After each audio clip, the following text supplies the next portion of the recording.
All right, guys, we need to talk about pity backers in comics. This is happening way too much. It is starting to get, I think it's been around, but it's starting to really bother me so much. I just got to say something about it. I posted this on Twitter today saying, nothing is wrong with making comics. Nothing is wrong with making money. Nothing is wrong with making comics for money. And Epstein didn't kill himself. So my big point here, besides Epstein, is that, there's so much shame going around. If you are trying to make a comic book and trying to at least break even, if not make a profit for yourself, you seem to draw the ire of a lot of people. You shouldn't be doing that. You're not doing comics for the right reason. Well, what makes making comics so noble? Think about anything else, like basketball, for example. Would you tell anybody that they should not be playing basketball in order to make money? They should only do it because they love it. I think usually when people say that, they're trying to set correct expectations, and that most likely you will not make it to the NBA. You're not going to be on the big stage and make a lot of money doing something that you love. So just love doing it, right? I get that. But this becomes a problem when creators are not making money, they haven't found a way to make money, or they have to remind themselves that they're doing it because they love it. And so they want to remind everyone else around them that they should not be doing it for money. This is ridiculous. If somebody's making money doing comics, that is a good thing. That is good for everybody in comics. Now, I'm going to say it's a given right now that nobody is going into comics because they see it as some big lucrative career path. They're just there for the money. They're not there because they love comics. It is a given that if you're making comics, you like comics at least a little bit. If you're willing to put forth an extreme monetary risk and risk of your time and all this stuff and energy into doing it, chances are you like it. You love it. And you love it so much that you would love to do this and also make money doing it. Isn't that the goal, to do something that you love for a living? Everybody says that everywhere in any kind of profession. So why should comics be any different? It shouldn't. If somebody wants to do that, if they're trying to find a way to make ends meet, don't shame them over it. I remember talking to John, Tyler, Christopher. He's got 3 first names, so I always get it mixed up. I spoke with him at a comic convention, and he was a really, really cool guy. And something that he told me is that people always told him he could not make money working in comics. And his goal was, nope, I'm going to make money. And so he does a lot of cover art and things like that because that's where the money is. That is something that he enjoys doing. But I really think that mindset goes a long way. And on the other end of the spectrum, here we go. This was posted by Camzilla. You might remember her. We'll get into her in a minute here. She posted this on Twitter today, and this has just blown my mind. Okay, she said, I know Kickstarter's name is in the mud lately, but it really hurts to see projects suffer. KSR United hasn't asked for a boycott, so I really hope that backers will still support the creators they love. Power and Magic is one of those really special projects, and so she's highlighting this project. Now, if you don't remember, Kickstarter is hated by a lot of people right now. It's hated by a lot of creators on the right because of their ideological drums that they beat and the virtue signaling that they do, and it's also hated by the left because they basically shot down a union that was going to be starting up. There was an attempt to start up at Kickstarter. And so Kickstarter has become an ugly word. And a lot of people are boycotting Kickstarter from, all angles. And it's nobody's fault but Kickstarter's fault. Now, this might sound like the kind of thing that you hear all the time, especially on Twitter, crying, please give us some money for this project. This project it didn't do anything wrong to anybody. It deserves money because pity. So this is the poor victim in all of this Kickstarter mess.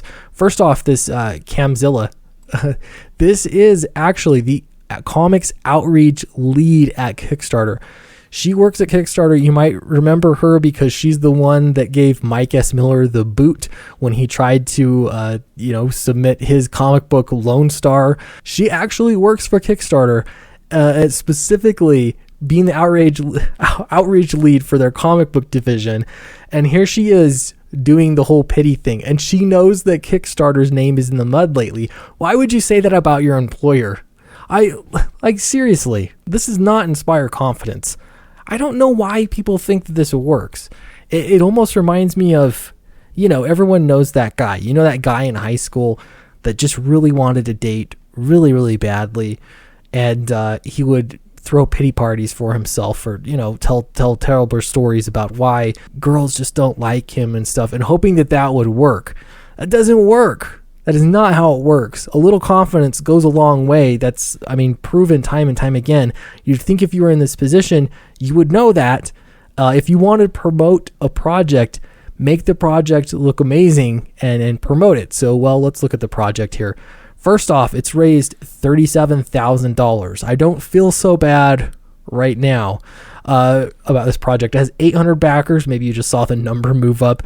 800 backers. That is nothing to be ashamed of. That's a lot of backers. Not as many backers as Downcast has, but that's still a very successful project. Then what's the problem with this project? Oh, I see. It's because they're trying to raise $52,900. That's their goal. Why? That's so much money. So I looked into this. It's a 200-page plus book. I don't know how much more over 200 pages it's going to be. This is black and white, and it's just a book. So I'm not sure why this is. The fact that they've raised $37,000 off of 800 backers tells me that their average backer number is, decently high. It's definitely higher than Downcast. I had over 900 backers, and it was 31 something thousand. And so my average backer number would have to have been lower because I raised less money than this. So they're pulling in some money per project, but they've asked for way too much. So to me, this is not a pity goal. That's not how you solve this issue. And here, if we look a little bit further into this, this is exactly the kind of projects that Kickstarter wants to be promoting, and it shows that they want to have it both ways. You want to be a business that has all of the virtue signals, or all the perceived cachet that you can get from being, virtue signaling far left organization, but you don't want to actually have to play by those rules because they're insane. Now, I wouldn't say to set your goal. This is by Joe Manette Gill, I don't know. And Jomet is a queer Afro-Cuban cartoonist and the one-man show known as Power and Magic Press. If you're doing this by yourself, why on earth do you need $52,000 to make it? I don't understand this at all. Now, you might need it. Don't get me wrong. You might want it because that's going to pay your bills for a year, right? If you're the only one that's being paid out of this. But having your goal set that high, I don't know. I think they'll hit the goal. It's going to happen, especially if Kickstarter really, really pushes it. I think, they're most of the way there, but they've got... Oh, maybe not. Only 6 to 8 hours left. By the time you see this video, there's going to be even fewer hours left. So yeah, I don't know. Maybe this is up in the air. Maybe it won't get funded, but it's just asking for far too much money. But definitely people want to back projects that look like they're funded, so you feel like you're backing a winner. Again, this goes to that confidence thing. And people are drawn to that. There's something psychological about backing a project that you don't think is going to make it, or it might not make it. You feel like that's going to drive people to rally around, like, oh, if it's going to be up to me to make this thing past the finish line. That's not really how it works. They already want a winner. They want to be part of a winning team. And so, I would imagine if the goal was set a little bit lower, this thing would have got funded and probably overfunded, possibly. And I don't know if it would actually hit 52.9. I don't know. But regardless, this is not how you push it. This is not how you do it. If I ran Kickstarter, I would give her a polite phone call. and just say, what are you doing? Why are you saying this? You know, Kickstarter's name has been in the mud lately. Why don't you say you're proud of Kickstarter, proud to work at Kickstarter, and proud of these projects? If that is part of your point of view and you really want to be the biggest SJW crowdfunding platform ever, then just own it all the way around, rather than all this, again, this is just looking for pity backers. Like, we're a terrible organization, but don't let this poor campaign be the victim of it. I can tell you that is not why. That is not how I want backers to back my project out of pity. Certainly not. All right, thanks for listening. Please leave a like and subscribe. That really helps out the channel. I appreciate everybody that has subscribed. So yeah, let me know your thoughts in the comments below. Thank you very much, and I will see you next time.